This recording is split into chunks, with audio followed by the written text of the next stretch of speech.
Welcome to Storycomic Presents, where we interview amazing storytellers and artists. This is episode 43, and with us is Jane Albright, the president.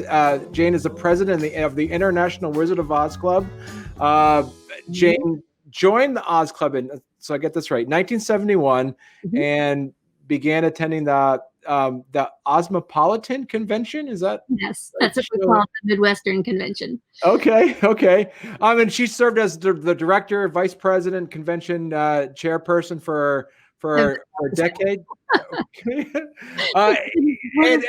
It's so much here. Like, the Oz Gazette, and was it also part of the editor and the publisher of the Oz Observer, and I don't know what's the word, Ozastorian. What's the correct term for Oz historian? Oz. Oh, that works.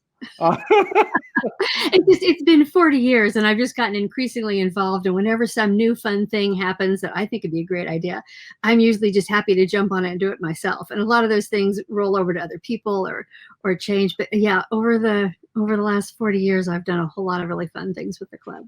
Right. And I got to say, it's this, the humility aside, anybody who knows anything or follows anything to do with Oz and the entire book and the entire world knows Jane. Jane is worldwide. Everybody knows Jane Albright. And when I read, I'm humbled and grateful that you're able to take some time off and talk to us tonight about all things L. Frank Baum, all things Oz, and really kind of get our audience, wrapped around on not only of, some of those we talked earlier, some of the fan fiction out there, but also, how you as somebody that's written some of that, but also, kind of help it kind of open up the audience a bit more to understand that there is a lot more to this than just that one book of the Wonderful Wizard of Oz. There is 40. Yes. 40 books, and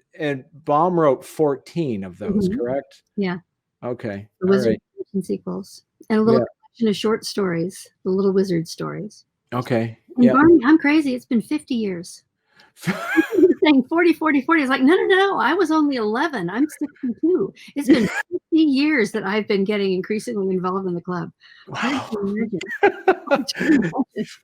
So Jane, before we kind of get started again, and as I say, I've got a list of questions for you. Okay. So, but yeah, go ahead, Jane. Give people a bit of a background of yourself.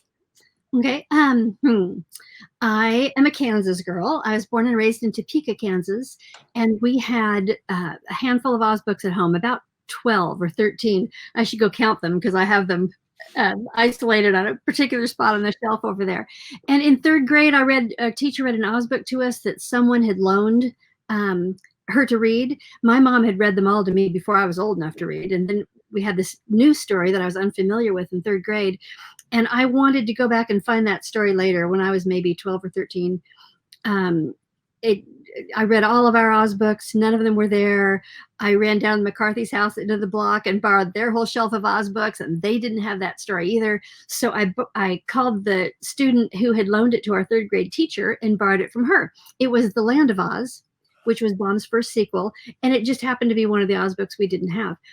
But that girlfriend who had it was a member of the International Wizard of Oz Club, and I think I had my, registration, my letter asking if I could be a member, to the post office within about an hour. I was so excited that there was an Oz Club. I remember vividly being in middle school and being really involved in Oz, and I don't remember now if I was actually reading and getting engaged with the stories again in 6th grade, but I know by 7th I certainly was. And I joined this club and absolutely loved it. Just thrilled when the mail arrived.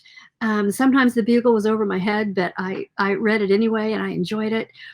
Started to go to conventions before I was old enough to drive. And I've just never turned back since then. I've done anything that came along that I could do to help the club. And what I really want to see happen is more people like me who enjoy Oz finding the club, because when we engage with other fans and other members, it just adds a whole new dimension to the hobby. You're not just someone who reads a book or a collecting enthusiast, but suddenly you get really plugged into a community, and it's just been a really fun, life-changing thing for me. So talk to us a bit about the International Oz Club. I can I'll pull it up for some of our viewers to see this. Is that the International Wizard of Oz Club? It's a membership, Yeah. and it's there's different levels of membership, and Mhm. and it's all extremely affordable, and being able to be a part of a community larger than yourself, which is always important. So those that are fans of Oz and fans of Baum's work, this is a fantastic place to be a part of.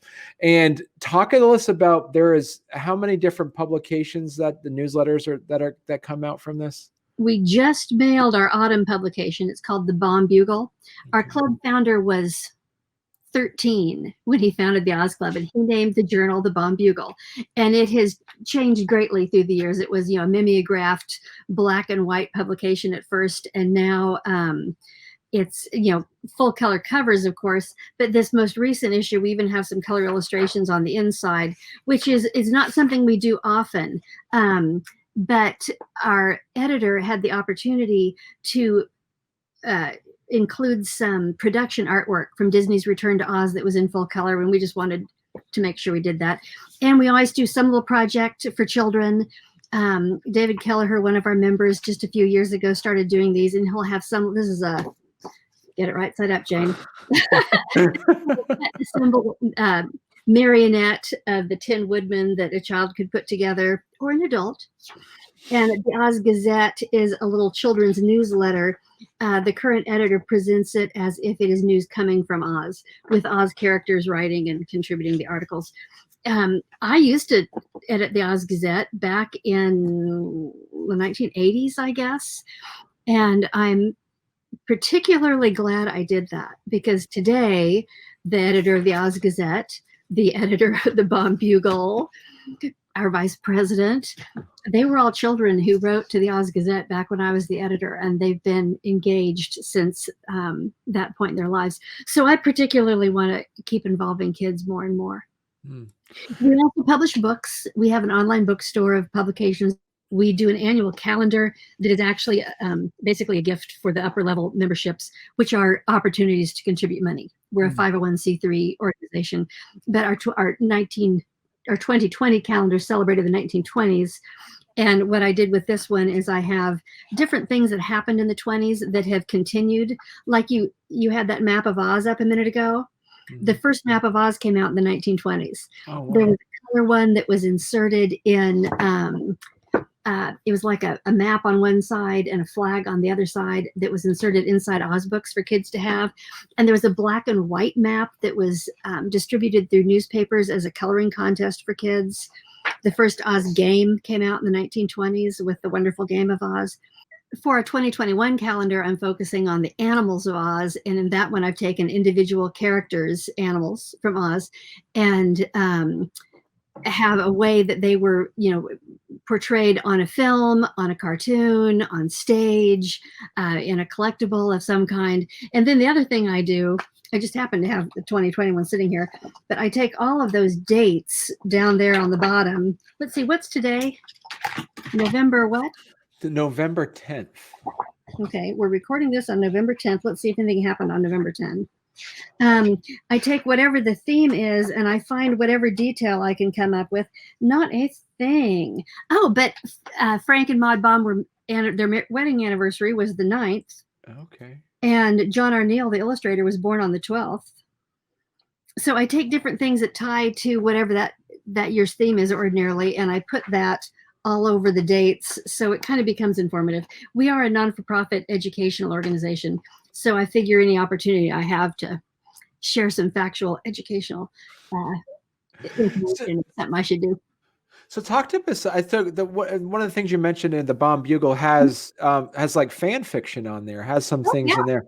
So how from when you put on kind of like your editor hat in that situation, how much comes in? How often do you have to like cut things off, or how often do you say not yet? Or how does that work from you when you wear that editor's hat in those situations? I don't wear the editor's hat. Okay. Okay. Right. Sarah Krauser is our editor, and she does all of that hard work. Thank heavens. So I don't have to. She plans literally a year, at least a year more in advance, what the theme of a particular issue might be. We had, for example, when a book is 100 years old, there'll be usually is an issue about that. So The Magic of Oz, a book that was 100 years old last year, was the cover issue, the cover story of our winter issue. When the ruby slippers were found after having been stolen, and another parrot went through that conservation project at the Smithsonian, that became a cover story. The Tin Woodman's anniversary came out a year ago. I was thinking that I had this really great cover. Oh, this. There was a beautiful photo shoot in New York with a bunch of Broadway talent in wonderfully styled original, here's the Wicked Witch. Oh, wow. Costumes for a great photo shoot. And she interviewed the stylist and the designers and the photographers and did a wonderful piece about that.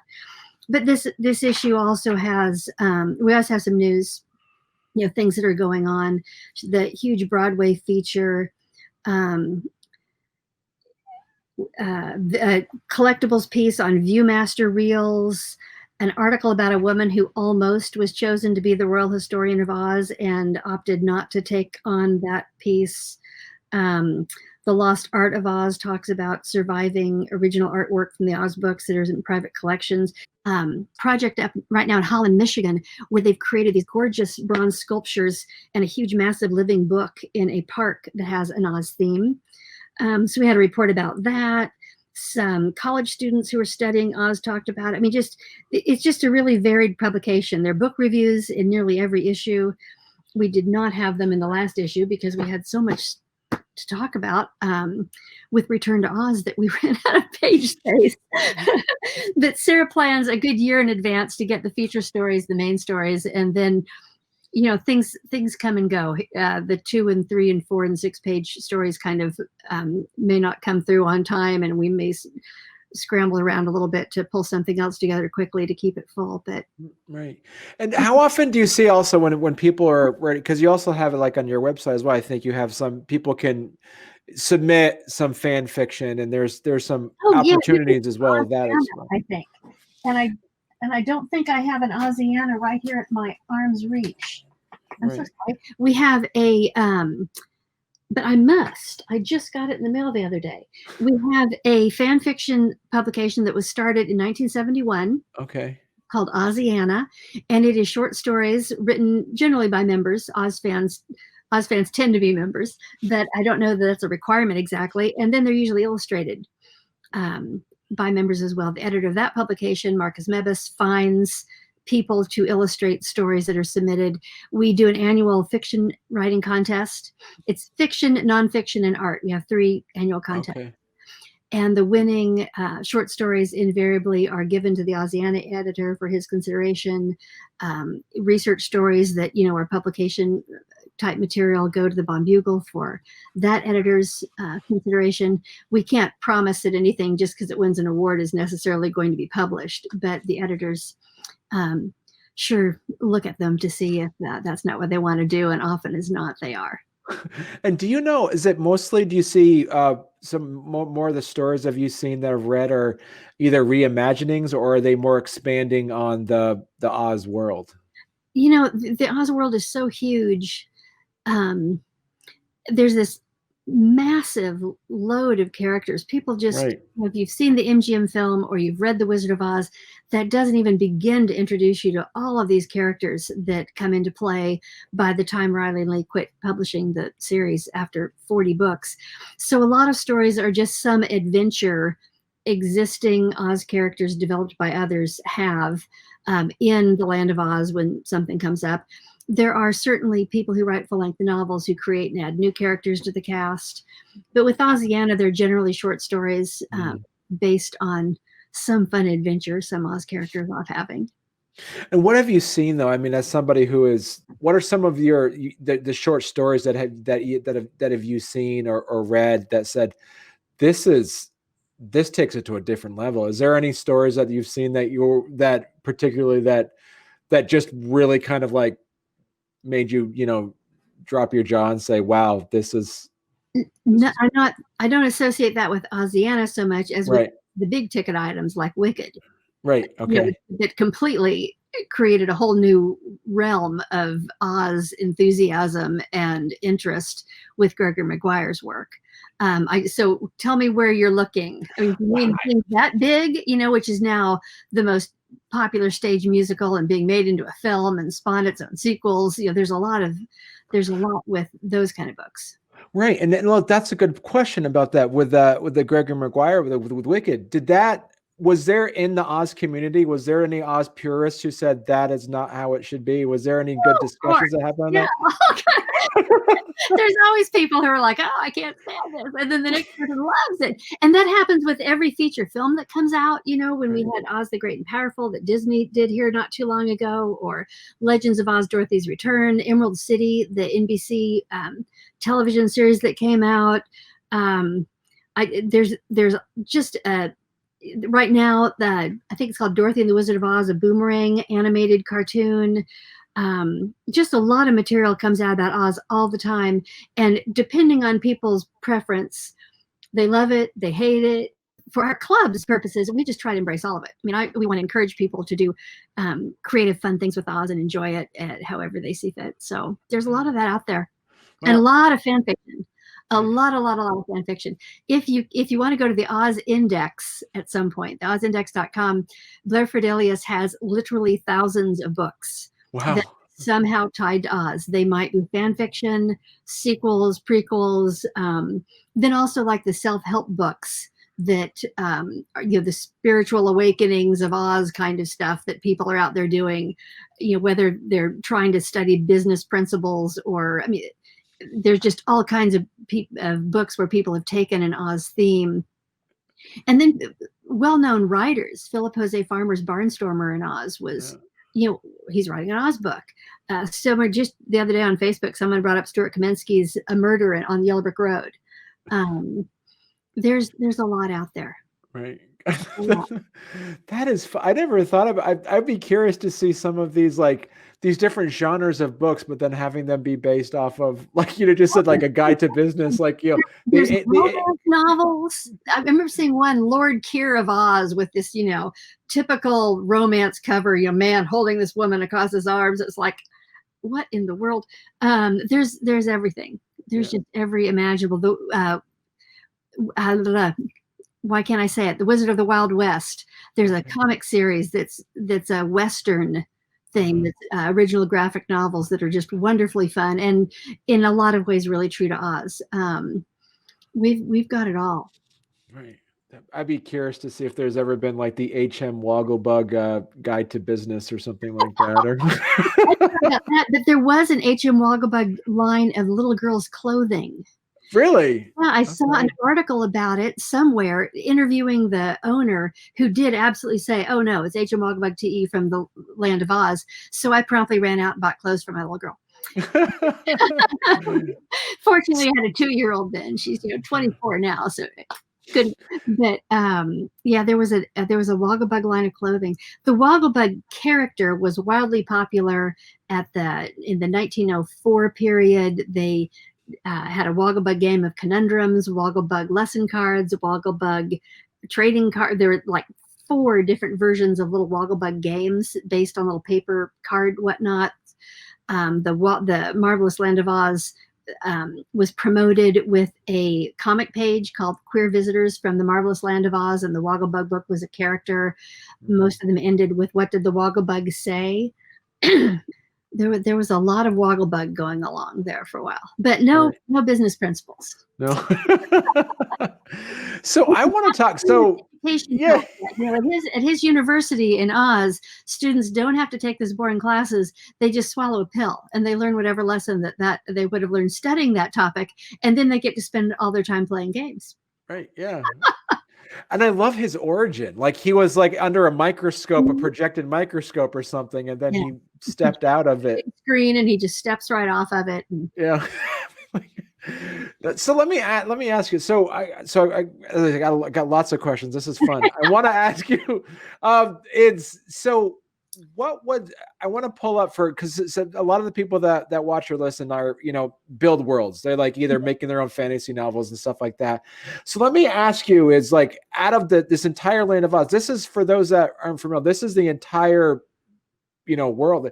What part of here would you say, just from your perspective, is the most I don't say underutilized or under talked about or the least written part that you as a fan would love to learn more about? wow. Well, the land of Oz is just the rectangle in the middle. Right. And then the Deadly Desert surrounds that. Then all those other countries are other countries invented by L. Frank Baum. So you had books like The Enchanted Island of You that created You. The Magical Monarch of Mo is Mo, Dot and Tot in Maryland. Life and Adventures of Santa Claus, where Santa's from the Forest of Brazil. There's just all of these other countries that were Baum's world.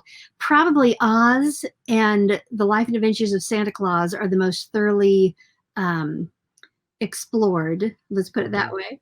The land of Ev and the Gnome Kings area, since that's pretty well known through Return to Oz and that second and third book, they're pretty well populated.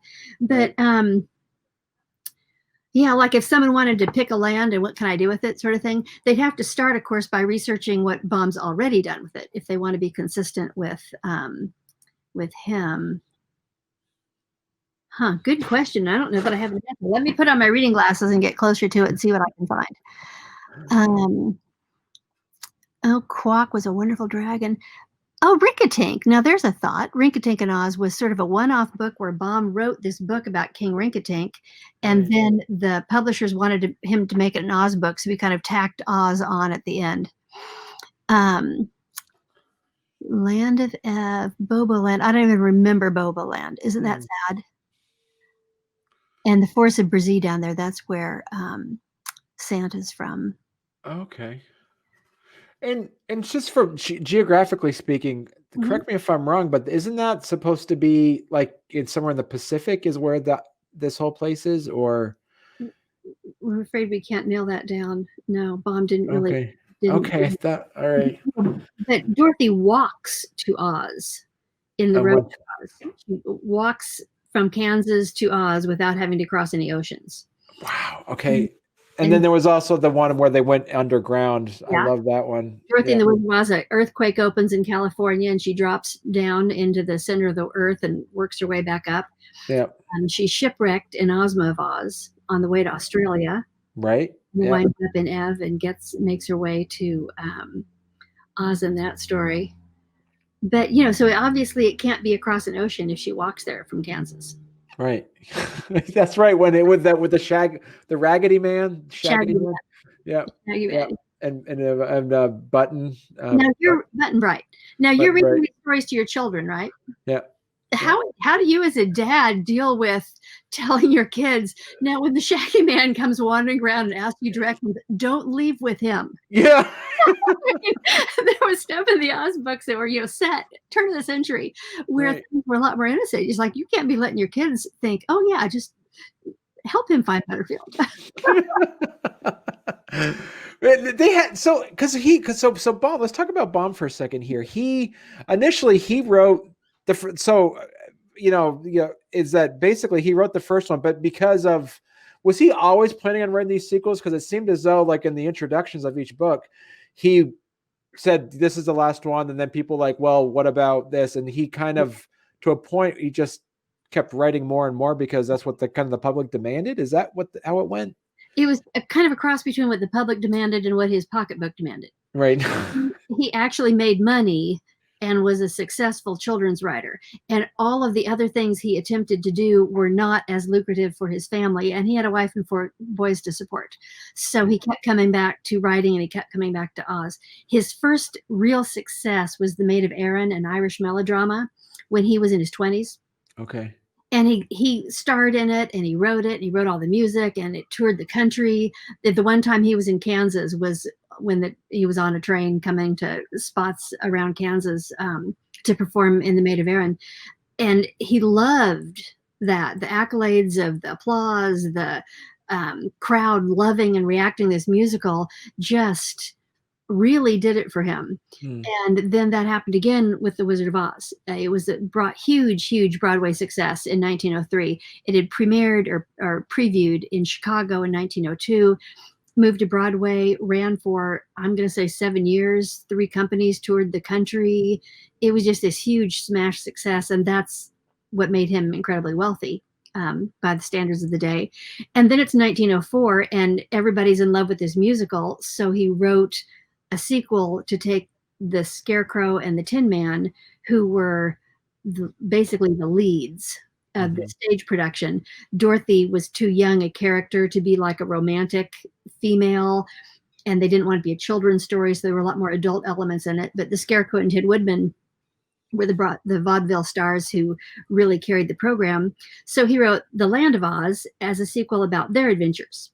And then it just kind of kept going from there. People wanted to know, great, but what about Dorothy? What about Dorothy? Right. So he brought Dorothy back in Ozma of Oz. And then his publishers, it was just real clear that this is the best way for him to earn a living. And he did. It was a 6th book. And he claimed at the end that Oz has now been cut off from the great outside world and we can't communicate with them anymore.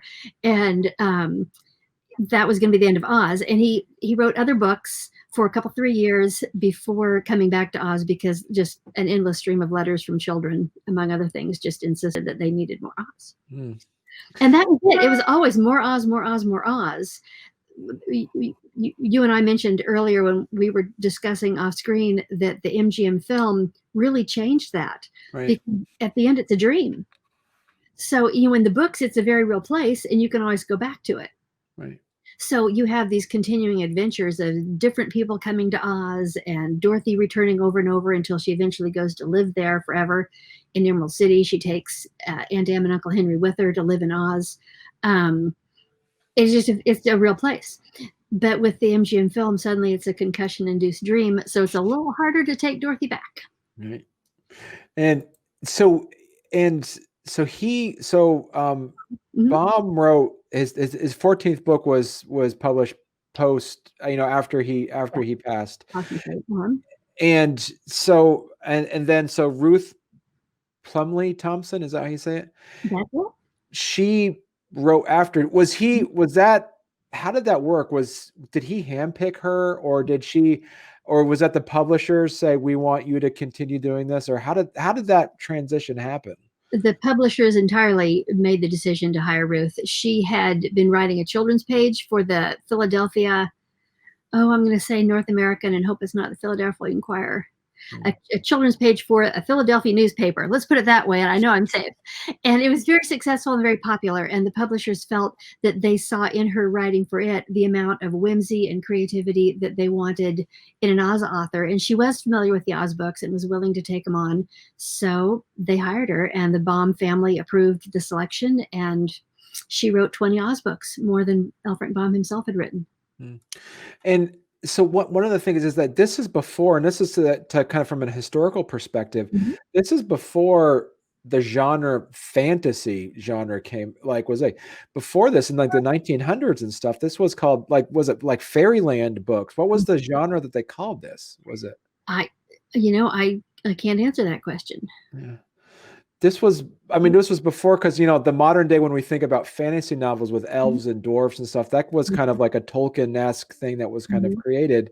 But everything before that, do you see, with your interactions with the Oz Club, do you see that there's more, pride and ownership with Baum as from an American audience perspective? Because he is kind of like our quintessential fantasy author in a way. I think so. It is absolutely, it's the first American fairy tale. All of the fairy tales that are famous, they're all from other countries, and this was really the first one. And he didn't want it to be a fairy tale full of princesses and dragons and elves and the the people and characters and events that populated European fairy tales, because he just didn't think American children were going to be that familiar with those things. He wanted this to be a common, approachable thing that a child could really relate to. So his, he doesn't have a magic amulet. He has a pair of shoes, Yeah. a school slate or a hat.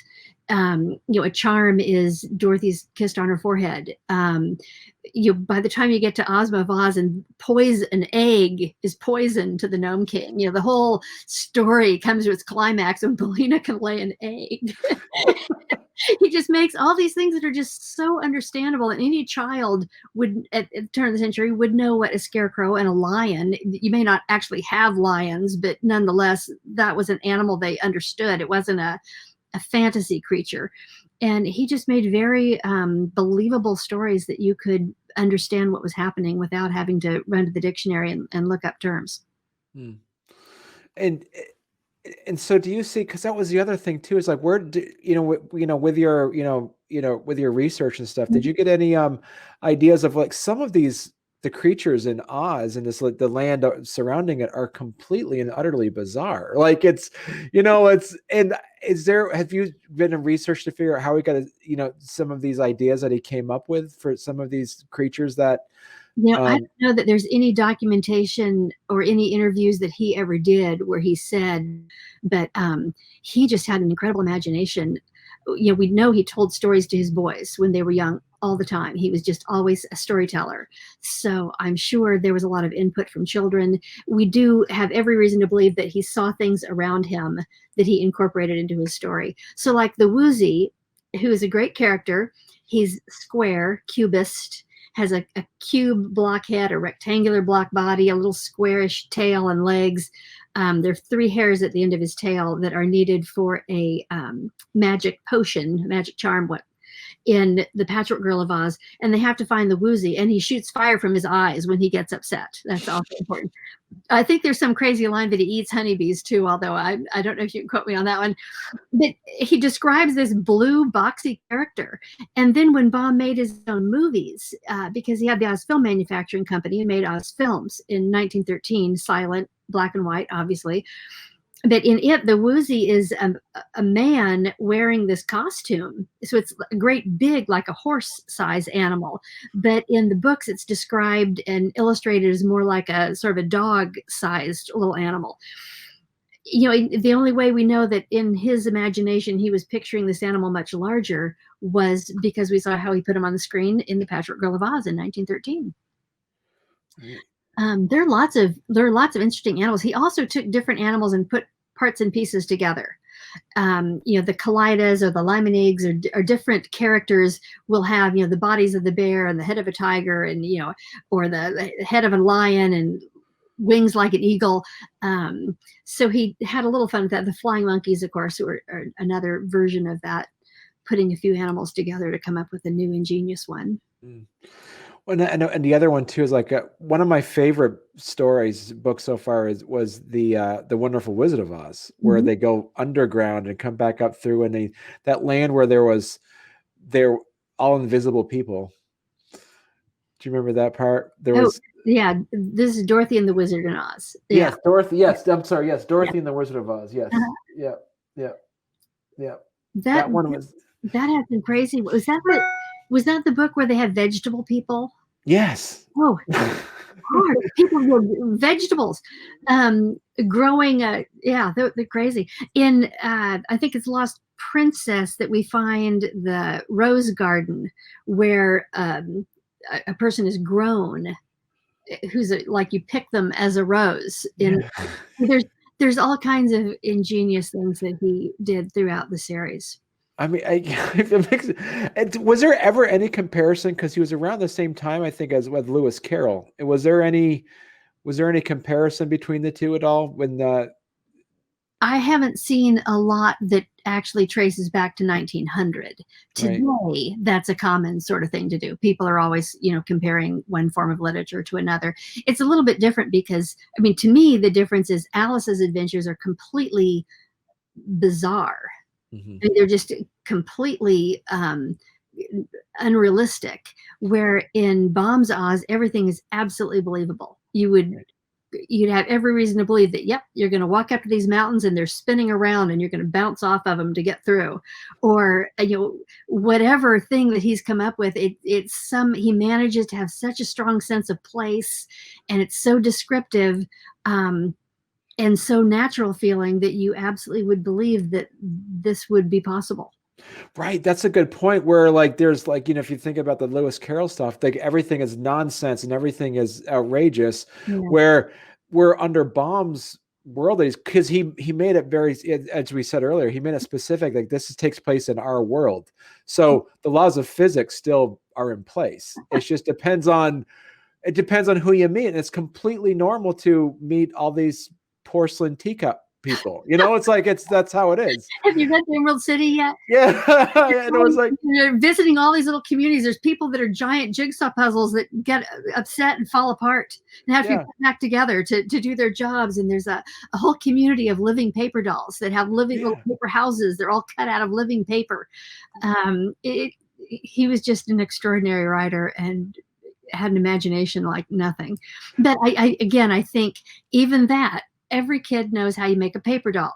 Right. So if someone told you, oh, well, it's living paper, and once you cut the paper doll out, you're going to have a little living creature that runs around, this little paper doll, you can kind of understand that. Lewis Carroll type fantasy is much more, I wish I could put it into words. It's like you really do a double take. You're thinking, what? Right. And then as soon as you've almost got it figured out, it changes entirely in the other direction. Right. So it's a little harder for me to follow. And Tolkien, I love. I mean, I read all these fantasies. Right. There's all kinds of children's fantasy that's great reading, but they all have different styles and different, the quest of the whole Hobbit and trilogy of Tolkien's is completely unlike Baum's. Right. And yet there's, the giant spider. When they put the giant spiders in Harry Potter, it's like, wait a minute. Didn't Baum do this? And then Tolkien do this? Yeah. And now here we are again with more giant spiders. Right. I think the difference too is that when, if you're reading like Lewis Carroll, you feel as though you're trespassing with Alice, where if you're reading Baum's work, you're a guest with Dorothy. Like there's a sense of like you're welcome to be a part of the journey. Yeah, I think that's why kids are related to it and enjoyed it and were so excited and wanted to know what happens next, because they're kind of vicariously living these adventures through this extraordinary place with all these crazy companions. The Patchwork Girl, of course, is one of my favorites. She's made out of a patchwork quilt. Right. Living patchwork quilt brought to life. It's almost kind of like like an homage as well to like the Scarecrow in a way too, is like maybe. But I haven't. Did you? So let me ask you this. So do you see with club discussions, with the Oz Club discussions, is there how often is it talked about on how dated some of the references are in Baum's world? As I say, is that a lot of the things they talk about are very much, early 20th century technology and hobbies and things that exist. Some of it's dated, like we were talking earlier. You don't let a little girl just go wandering off with a strange man who comes to the gate. That's not going to happen these days.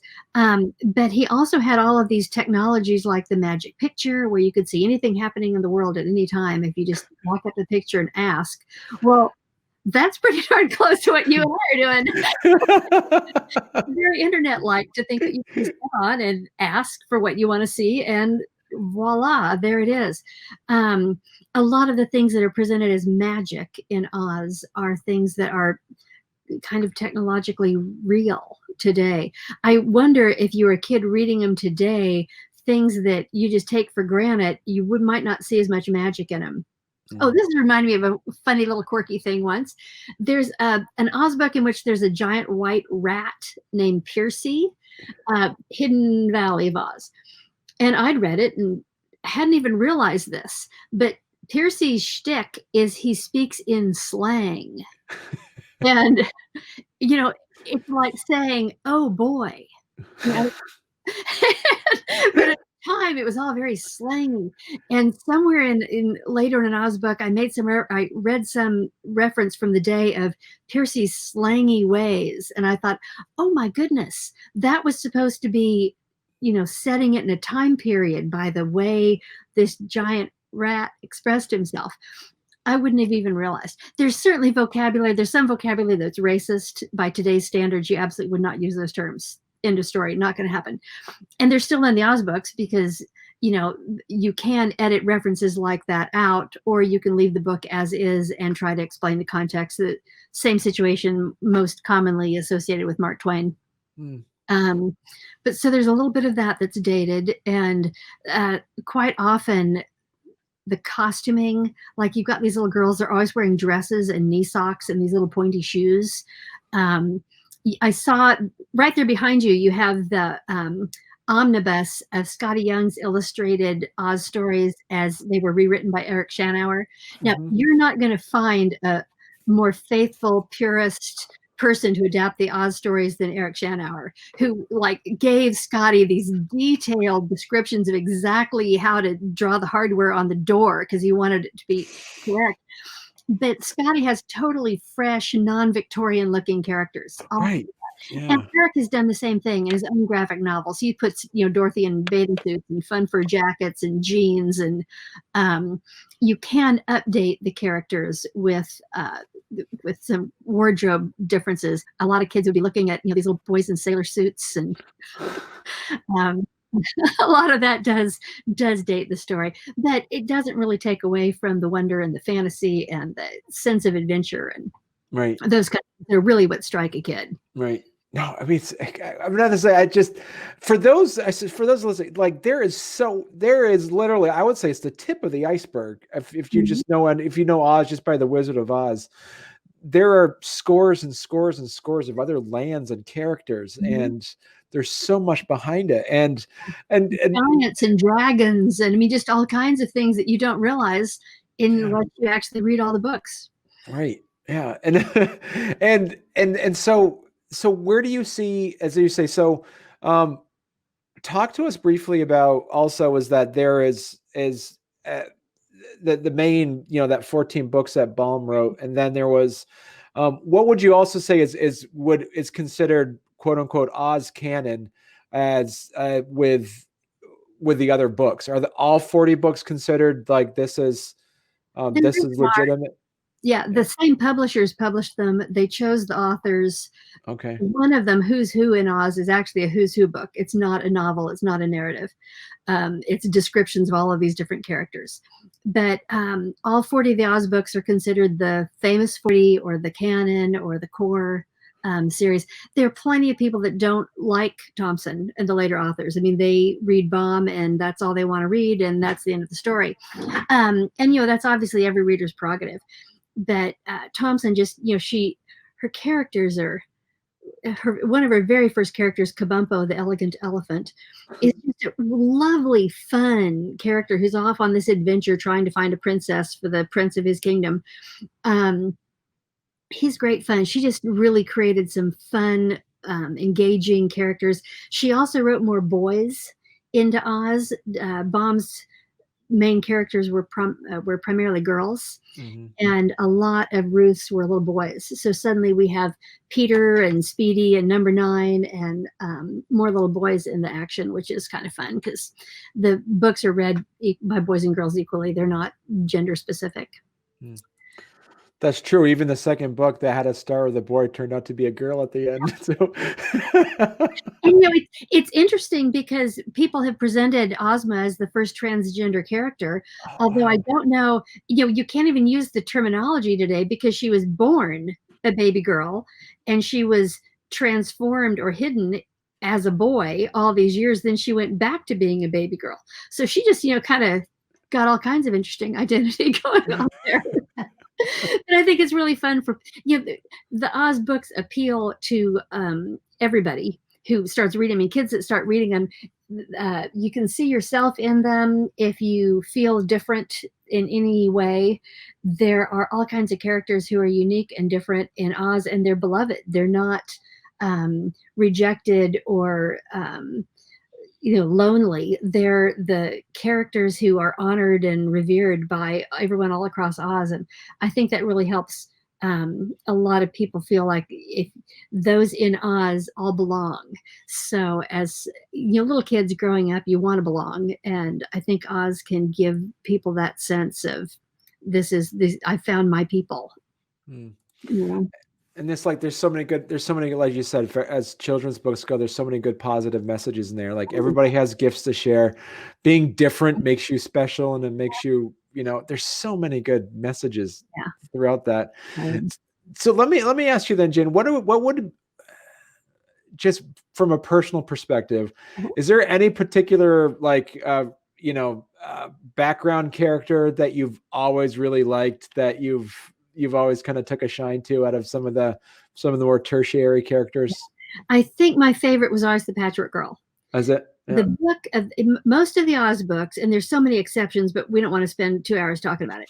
Most of the Oz books were printed with lots and lots of black and white illustrations, and then inserted in the course of the book, there will be color plates, full color illustrations inserted into the pages. Well, the Patchwork Girl was one of those that was an exception, and they used color illustration throughout the whole book. So when I'm not old enough to read and all I can do is hold the book while my mom reads it to me, I really love the Patchwork Girl, and I think it was because of all those color illustrations. So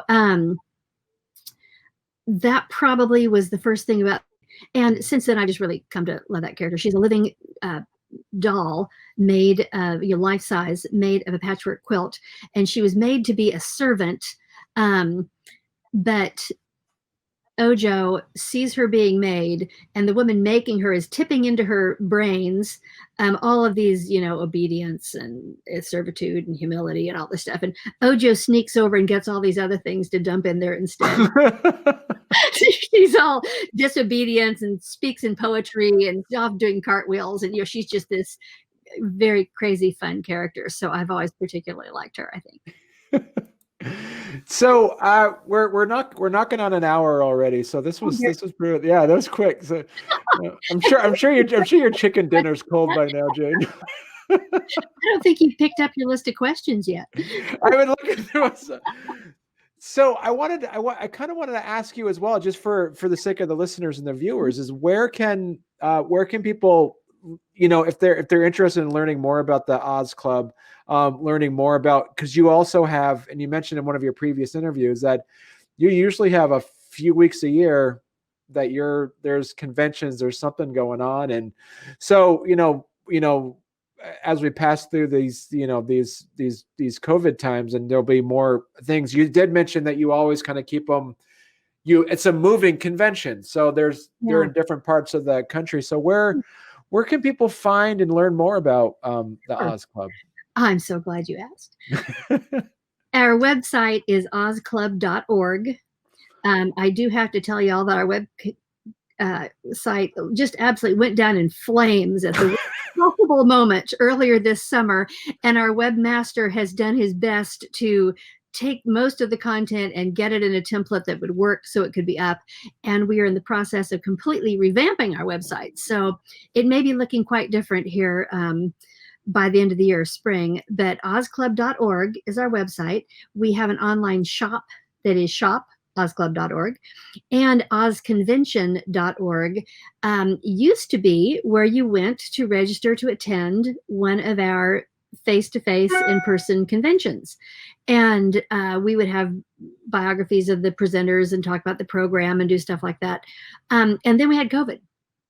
So suddenly we can't be doing face-to-face anything. So we morphed that around. And in early August, we had, gosh, I'm forgetting now, 60, I think, pre-recorded video segments or live Zoom meetings or something over a 3-day period to do a online convention. And that material is still available. We originally divided it up as an agenda. So it was everything from, a dinner break would be Oz in the kitchen with Bill Campbell and Erwin Terry showing Oz cookbooks and doing a recipe demonstration over the dinner hour, or Blair Ferdilius doing Oz cocktails for a half hour. We set it all up as this agenda, like, morning, afternoon meals.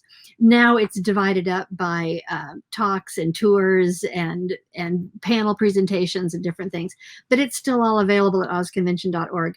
We had a Halloween party a couple weeks ago. We did a recipe share, a Halloween specific Oz show and tell. The Wicked Witch of the West was with us and opened the program with a tea party with Mombi and Blinky, two of the other famous Oz witches. Part of their tea party skit incorporated material from the Muni's famous production of The Wizard of Oz, a song from the Andrew Lloyd Webber production that the Wicked Witch sang for us. The Spirit of Oz characters are involved in the Oz Club and have really helped us be promoting things during COVID. We'll be having a Thanksgiving get-together on November 20th. We'll watch Thanksgiving in Oz, a 25-minute animated cartoon. I can't promise anything else yet because the things that have been told they think are going to get done aren't necessarily done. But at the very least, we'll all get together on Zoom and talk to one another and watch Thanksgiving in Oz and see what happens next. Thanksgiving is Oz is one of those animated cartoons where the hot air balloon is a giant inflatable turkey. Oh, wow. There's a talking mince pie. They sing Christmas toys in Oz. I think there was an effort to have this be a whole holiday thing. It was originally Dorothy in the Land of Oz. I think it was the title. It was televised as Thanksgiving in Oz. But yeah, if you have a user profile, which is free, anybody can do it at ozconvention.org, then when we have an event coming up, we can email and let you know about it. Oh.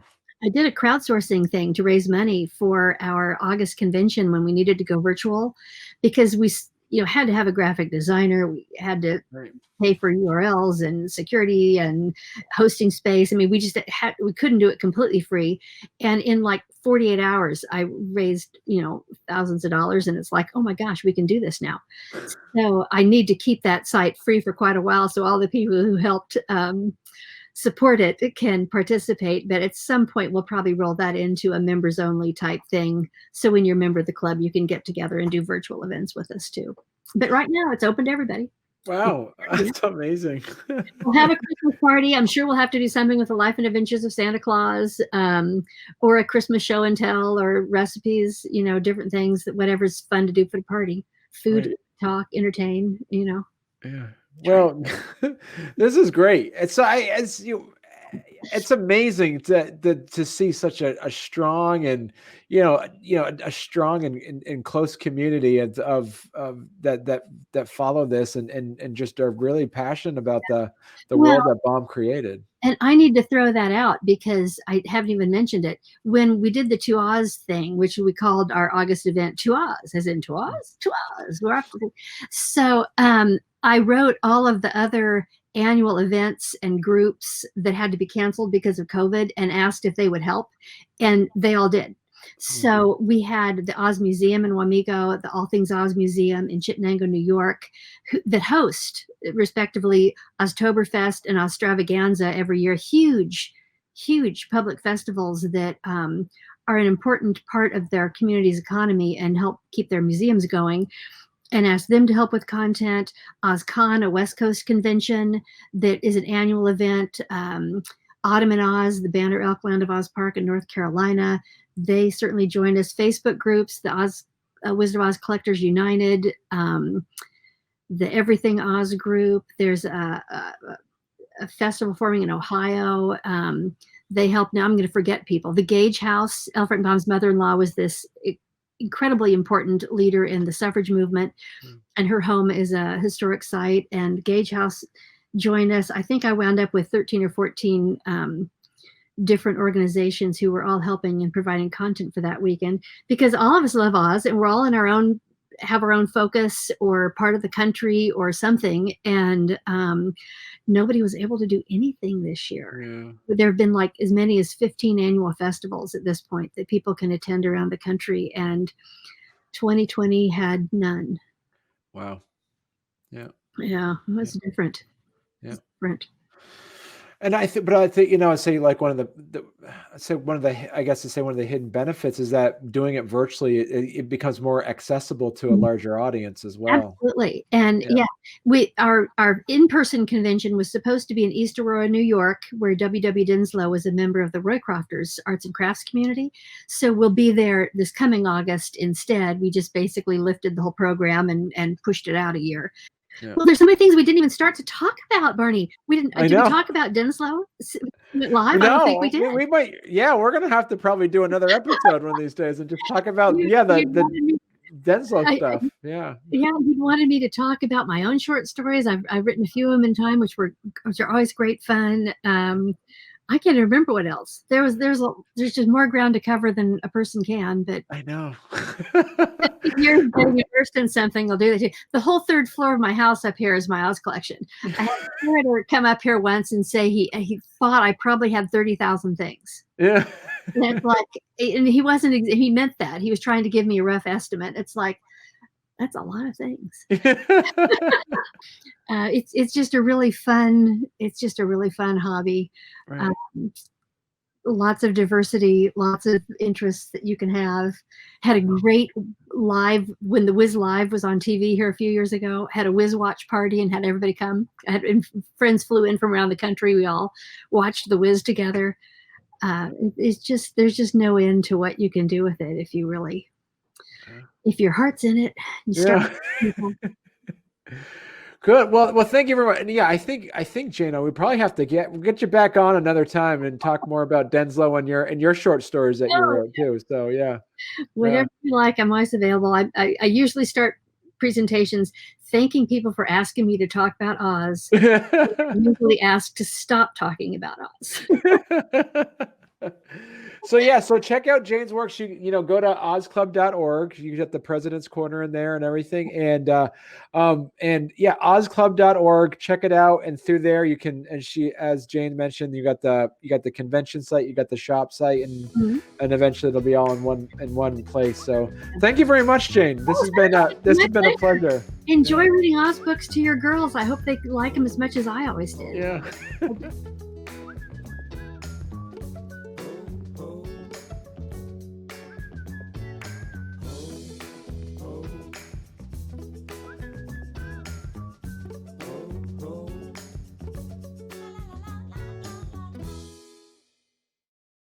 So we just had a 20s theme for that one. The one I'm doing for next year will be the animals of Oz. So I've taken all kinds of different animals that were ever in an Oz book. Oh, dear.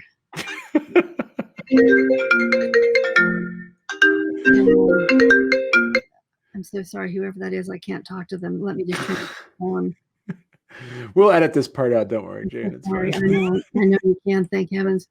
Now I can't tell if I'm editing it off. I have no idea who that was.